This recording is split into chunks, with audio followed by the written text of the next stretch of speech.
I lived in the suburbs of Atlanta, Georgia, and when I was in high school and I wanted my own money and wanted my own job where I could do my thing, and I applied for a job at a Winn-Dixie on Buford Highway back in the 60s. I wanted to work there so bad, and I kept calling, and bugging. Was hard to get a job back in those days. Finally, Mr. McCullough, my very first boss ever, called me one day and he said, "Are you still wanting a job?" And I said, "I sure do." He said, "Get a white shirt on, put a tie on, and come on down here." And I started working, and I fell in love with the grocery business. And I later realized that it was the people that made it so good. I loved the people, I loved commerce, I loved everything about it. And believe it or not, when I was 16 years old, I knew what I wanted to do the rest of my life. I had a dream of owning my own grocery store, cross the country and traveled a path that I would never want to have to travel again. But through it all, God wound up sending me multiple states, Kansas, Oklahoma, Texas. I wound up here in Knoxville, Tennessee in 1988 and opened at that time the largest grocery store in Knoxville. And it was a dream come true. It was just a miracle of God. I found out that if I just put my hand in His hand and shut up, take the lead, He'll take you places. He did me that I never dreamed that I would ever go. But I'm very, very, very blessed. God has a reason for everything and why things change in life. But one thing I can say, He has been faithful. And again, I never ever dreamed that I would go the places that I've gone, lived in the homes I've lived, seen the things that I've seen, and been as blessed as I have with a beautiful wife, family, church. I'm just too blessed to be depressed.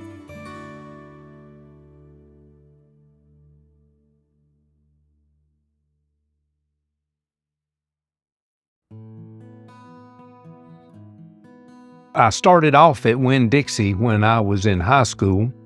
Vietnam was going on, and I was about to get drafted, and I wound up joining the military in 1969, served 4 years in the United States Coast Guard on sea duty, got out and wondered what was I going to do, and I thought, well, I can always go back to the grocery business, and wound up working at a grocery store in Rome, Georgia, in IGA. And I loved it. I loved everything about it. And the owners sold the company and new owners came in. And long story short, they liked me and asked me if I wanted to be the manager. And I'd never done it, but I said, I'll give it all I've got. And a year later, they said, we'll give you this store. If you can keep doing what you're doing now, in 7 years, we're going to give it to you free. Talk is cheap, and it didn't work out that way. So I wound up moving to Oklahoma, in Tulsa, Oklahoma, with no intention of getting back in the grocery business. I was looking for something new. God had a way of steering me where He wanted me, and I applied, went to a grocery store there and asked them if they were hiring, and they said, we are. And they interviewed me back then. We had lie detectors, tests, and a whole kind of crazy things back in the 80s. They went through and they made me the co-manager at the biggest store they had. God's blessed and prospered everything I put my hands to, and He said He'll do that. They wanted to make me a store manager. I didn't want to do it, but I was making more money than any of the other managers in the company. But I'd been offered a job by the president of another company who had come in to the store one day just looking over what we were doing because we were his competition and we were taking business away from them.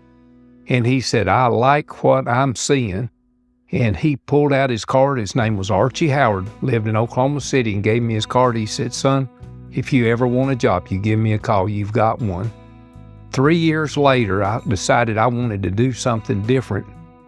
I called him up and I said, Archie, my name is Butch Hofferbert. I live in Tulsa. You came in the store that I was managing. I don't know if you remember me. And he said, I'll never forget you. And I said, I'd like to talk to you about a job. I drove to Oklahoma City, met with a bunch of people, and he said, we're going to give you a store. I hope you'll like where it is. And it was in Wichita, Kansas. I had no idea. The hottest and coldest I've ever been is in Wichita, Kansas. The wind never quits blowing. It does change directions. I lived there for a year and a half, and over the year and a half, they moved me from the smallest store to the next store, to the biggest store and asked me to supervise all of them. I did that, but I really had a dream to go to Oklahoma City where the corporate headquarters were. So anyway, one day they called me and they said, Butch, we want you to come to Oklahoma City. And I came down there and they said, can you do in any store that we put you in what you've done in Wichita? And I said, yes, sir. He said, you're confident? I said, no question, I can do it.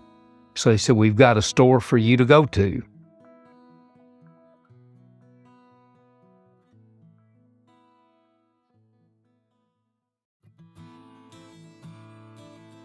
When Archie Howard drove me out to the store in Edmond, Oklahoma, walked in, it was really filthy. It was a big giant mess, and it was nearly a new store. The employees were not very friendly. They didn't speak to the customers. Customers would come through and they'd be talking to each other and not the customer. And I could see why the store had problems. It just needed some tender loving care. And I had managed 3 stores prior to that. So I told them, in the store that I was working at before I went there, I said, this is the 5th store in less than 2 years. And I said, folks, I want you to just pay attention to what I'm telling you. I don't have time to get into a whole bunch of stuff. I'm going to just ask you to do what I tell you. And we'll get there. You'll see where we're going to go with this.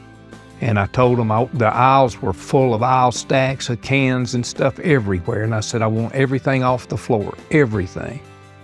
And the manager said, there's no place to put it. I said, put it in the back room. He said, there's no room in the back room. I said, call the warehouse. We've got 2 tractor trailer bays in the back. Have them bring a spare one and load it all on the back of that. I want it off the floor, floors waxed, shined, and everybody's going to speak to every single customer, or you're not going to get to keep a job. It's that simple. It took less than a year, probably 10 months. The store had turned around. Just sometimes you just have to make a decision. You know what's got to be done, and you're swimming upstream, but you go, this is the way it is. It's my way or the highway. But it turned out really, really good. We had the #1 sales and the #1 profit of any store in the company, and it was a major turnaround. The other stores hated me, and other managers hated me, and other executives hated me because there was a problem. There was a recession going on back in the mid-'80s in Oklahoma with the oil going down like it had. Every single store was down, most of them double digits, month after month for a couple of years in a row. And they kept saying, well, it's the economy, it's the economy. And Metcalf said to them, and he told me he told them this, he said, I could buy that, but there's one store that we have that is up double digits. The only store in the company is up, and it's up double digits, and you're down double digits everywhere else in the country. It was a favor of God. We were blessed, and through that I became the favorite child, and I thank God for that. His favor is on me and bless me, and I try to live my life in a way that I am blessable. That's my prayer. Help me live my life in a way that I am blessable.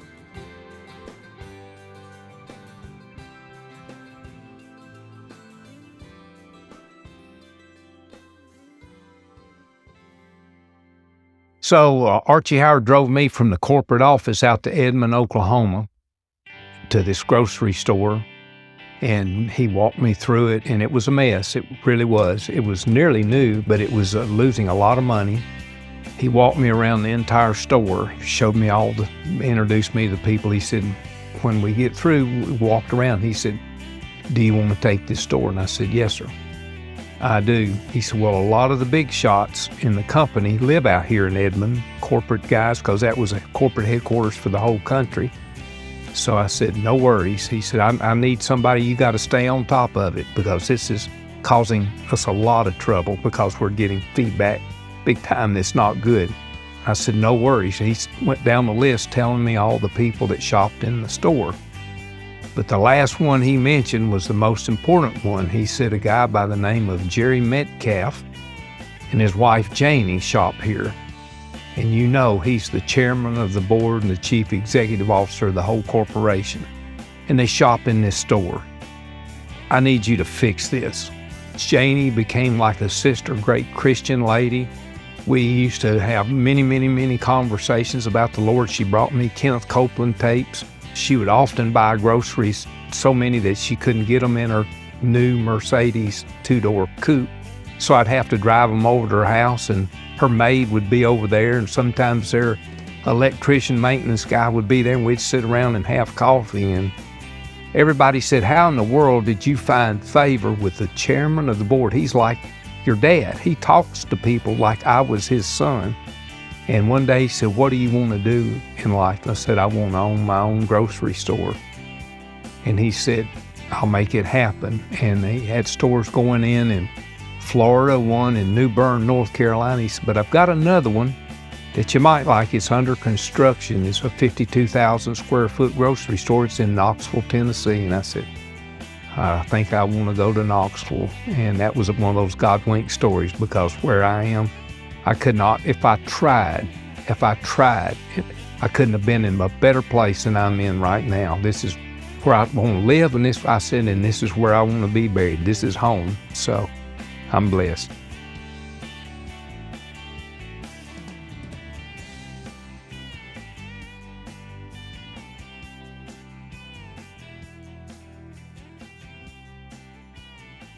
When I was growing up, I was stubborn, and somebody told me I had to do something, I would just go against the grain. My father had multiple degrees in engineering. He had a photographic mind, very brilliant man. My grandfather, his dad, was an architect from Ohio State University. His architectural degree is on my wall in my office. And my great-grandfather was an attorney who graduated from Yale Law School in the 1800s. And his original law degree is on my wall, framed. And they had it in their mind that I was going to do what they told me to do. And I was going to follow in the footsteps. And being a hardhead, I decided I didn't want to. And the more they pushed, the more I rebelled. And finally, Vietnam was going on, and I dropped out of high school and went in the service. It broke all their hearts. But I'll never forget my dad saying one day, son, you will never, ever, ever make it unless you go to college and do what we're telling you. And I said, I can do anything I want to do. And I said, I've got a great future ahead of me. And he said, son, you can take the high road or you can take the low road. And I looked at my dad that day in the eyes in anger and argued with him, and I said, I'll take the low road. Never did I realize how low and how long the low road was. But with the help of God, I wound up owning the largest grocery store in Knoxville, Tennessee. After that, my father had gotten mad at me because of some things that we'd done, had a family dispute, and I hadn't seen him in years. And my sister called one day, and Mother said, we'd like to come to Knoxville and see you. And I said, well, that'd be great. I'd love to see you. So they drove up to Knoxville. I hadn't seen them in quite a few years. And they walked in the door and looked around, and they called me and they said, Butch, come to the front of the store, you have guests. And it was my mother, dad, and my sister. And we hugged, and it was nice, kind of a reunion after many years. And so we walked upstairs into my office and had glass windows where you could look out across the store. My dad looked all around, and he just kept looking through the windows and seeing this, and he just was in awe. And he looked at me and he said, you did it. You did it, son. I'm proud of you. And that was very emotional for me because we'd been at odds for a long time. But that day we kind of mended fences, and we became the best of friends until the day he died. And it was a God thing. For all the things that happened, God had a reason for. But that day when he said, you did it, it changed my life and his life, and God is good. And through that, I can tell you, with God, all things are possible.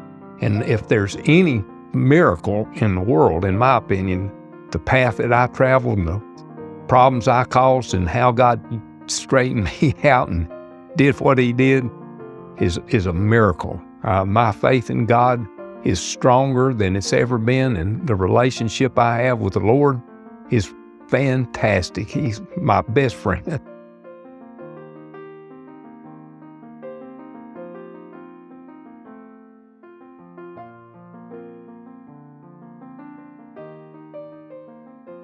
to my kids, my grandkids, my great-grandkids, to my just friends and family, to all young people. I'd just like to say that God is good. Never give up on your dreams. Put your hand in the hand of the Lord and let Him guide and direct you, because there is literally nothing that you can't do with God's help. And sometimes it seems impossible. And sometimes after we've had a great victory, the next day, your faith seems to falter and you're going, oh no, how's this ever going to get fixed? God, how are you ever going to fix this? And then sometimes I guess He says, oh, ye of little faith. So God's patient with us, and He'll be patient with you. So you just put your hand in His hand, keep the Bible open, keep in His Word, stay in church, listen to the Lord. He'll take you places you've never been, but beyond all of that, a lot of this stuff that we have is stuff. You might have a big house, live on a big lake, have a lot of stuff, but it's just stuff. When you look in the mirror and say stuff, you can't say it with a smile because it's just stuff. That's not what's important. Having the peace that passes all understanding, where you can lay down in the bed and fall straight to sleep. My beautiful bride Linda will tell you, she said, I've never seen anybody fall asleep as fast as you. You go in there and go to bed, she said, by the time I brush my teeth and change clothes and come out, you are sound asleep, and you sleep all night long.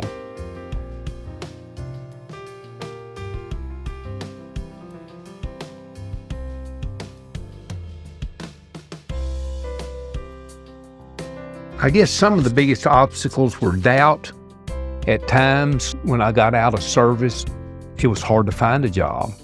I started attending Mount Perrin Church of God. It's the largest church of God in the world. Dr. Paul Walker was the pastor. He wound up being the head of the Church of God worldwide, and he recently passed away.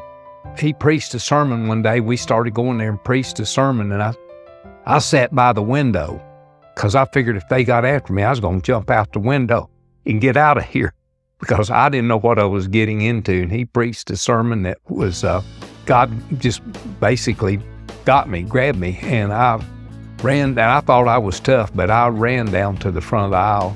It was a huge, huge church. Got on my knees and prayed, God, forgive me of my sins, come into my life, help me get started, because my life is an absolute mess. And I thought, I don't know what I can wind up doing, because it was so tough. I dropped out of high school to go into the military, and my dad said, well, there's a guy here that owns a company and he's looking for people. And the guy's name was Frank Phillips, and he owned a company called Jiffy Johnny Portable Toilets. Frank took me under his wing. He owned basically at that time all of the portable toilets in Atlanta, and then he started buying tractor trailers, the old trailers, and hauled them out to job sites and rented them out. And he had over 100 of those. And then he built a house on Lake Lanier that was so big he had his own runway where he could take his plane off from his house and land it at the Calpestre Airport and drive his fancy car over to the shop. He would come by and pick me up while I was out working in the lot and say, get in the car. And he took me under his wing and drove me around and encouraged me. And he told me his story. And there he was, a multi-millionaire, and his story was that he had one septic tank truck with a broken out back window, got it stuck one day, and trying to get the truck unstuck, wound up, it's a yucky story, just put it that way. And his wife said, will you come to church with me? And he didn't want to go, but he said, Butch, I went to church, and he said, God hit me right over the head, got my attention. And he said, I've never, ever looked back. And he had multiple airplanes, flying planes to all over Mexico and South America. And he wanted me to do that with him, but I didn't want to do it. But Frank inspired me. That was the first person I'd ever met that was in a situation similar to what I am, and wound up being a multi-millionaire.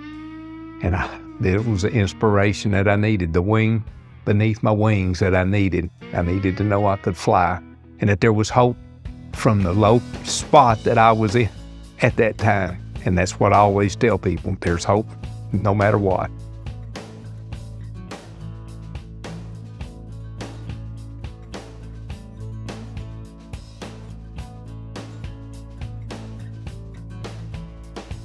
Once I had a relationship with the Lord that was really, it still is, but He's my friend, my best friend. And there was somehow, some way, there was enough faith and confidence that through Christ I could do all things. And I just had that, some way it was supernatural, I guess you could say spiritual confidence that I could do anything, that there was no limit to it. And I pushed the limits. My mother used to say, you push the limits. My teacher said you push the limits. Well, when I got saved, I said, we're going to push the limits and see what can be done. I was living in a house trailer in the backyard of another house, driving a $40 1965 Ford van, had the engine compartment in between the front two seats, and the guy that owned it wanted $50 for it because it had water in the oil. And I said, I'll take a chance on it, but all I have is $40.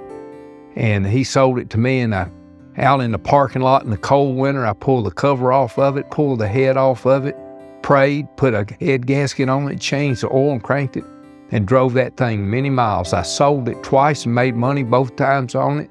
And it's a long story, but some way God just put a confidence in me that, I just always see things as I can instead of I can't. I never feel like there's anything that I can't do. If God puts the thought in my head and wants to do it, I believe anything is possible, anything. That might sound crazy. Come hang around me for a while. I'll change your attitude and your mind.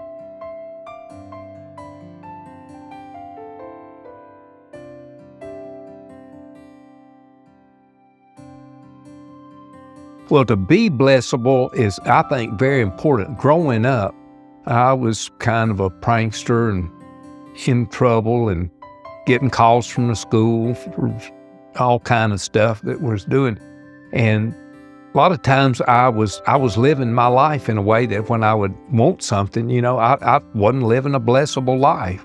And I think that's true with God. Sometimes He wants to bless you, but you're the way you're living, what you're doing, how you're acting.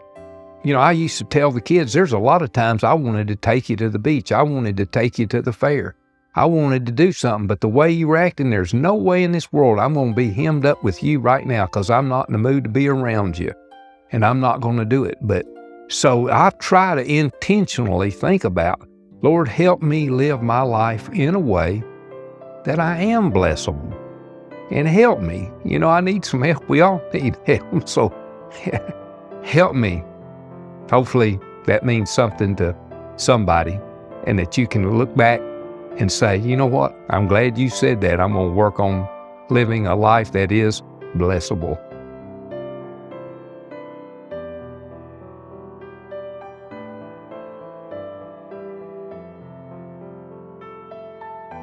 Living a blessable life, there is things that you do have to do.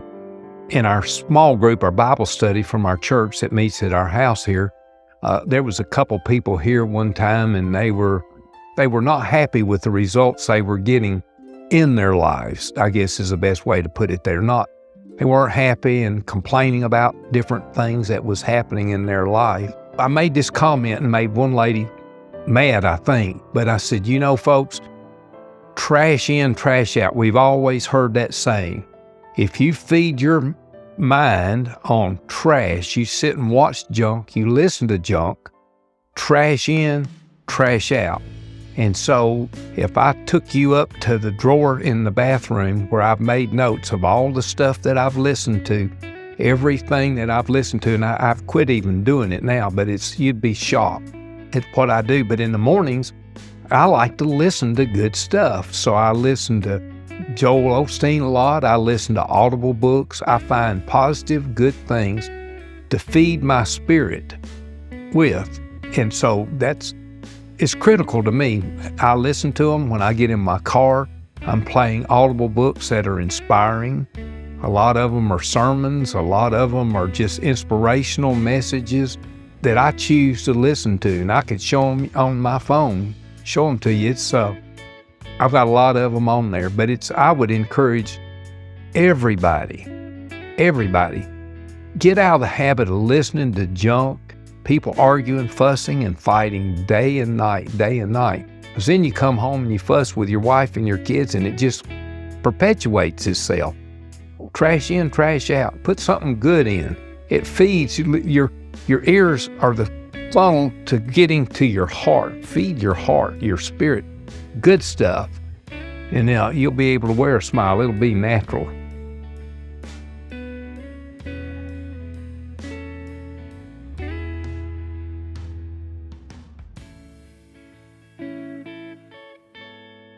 One more story that I think is really, really important, and I mentioned it to you. When I was managing a grocery store in Rome, Georgia, back in the early 80s, when silver coins were going away and they were turning them into clad coins, I started changing out the silver quarters and nickels and dimes. I would take the silver ones and replace them with my own money. So I wound up with a huge, big burlap bag that was extremely heavy, full of silver coins, and I started buying proof sets of coins and just all different kind of coins. I hid it in the vent, where the vent for your air conditioning in your house goes, because it was valuable and I didn't know what to do with it. So I wound up, when I was in Wichita, Kansas, I had it in the house, and one day we started attending a small startup church in a shopping center. And the pastor was a young guy, but I loved it and loved, attending that church. And one day God told me to give that bag of money to the pastor. And it was really all I had. I mean, I was like, this is all I've got right here. God said, give it to him. So, and I was at the worst of the 3 stores in Wichita. And I called the pastor, and he came out, and we went out in the parking lot and said, I want you to come sit in my car. I'm going to talk to you. And I said, God told me to give you this to you, but don't just cash them in at face value, because they're worth many, many more times than what the face value is. And he took it, and he couldn't believe how heavy it was. But I gave it to him. And from that day, within a few months, I went to the second largest store. And a few months later, I wound up in the largest store in Wichita, and they asked me to supervise all 3 of the stores. And then it was less than 6 or 7 months that they asked me to go to Edmond, Oklahoma. And that's where I met the chairman of the board and the chief executive officer, Jerry, and his wife, Janie Metcalf. So you talk about miracles. So the lesson that God showed me is through giving, and through some of the biggest gifts that I've ever given. That's where God has really opened the door, and he's been testing me here recently. Our church has a heart for the harvest, and I've told them I've made up my mind what I was going to give. And when I went to write the check, God said, double it. And I said, I've never written a check this big. God says, double it. And doors just keep opening and opening. So when your fist is closed, God can't give you anything. He says, when you give, look at your hands, and God can put something in your hands. But when you're tight-fisted and not willing to give, it's hard for God to give. So maybe that lesson will be a blessing to somebody listening to this and say, I think I'm going to try it. If he did it and it happened for him, it can happen for me. God will never fail you. Never fail you. I promise you. You can check us out at morethanmemoriestn.com or call us at 865-414-3954.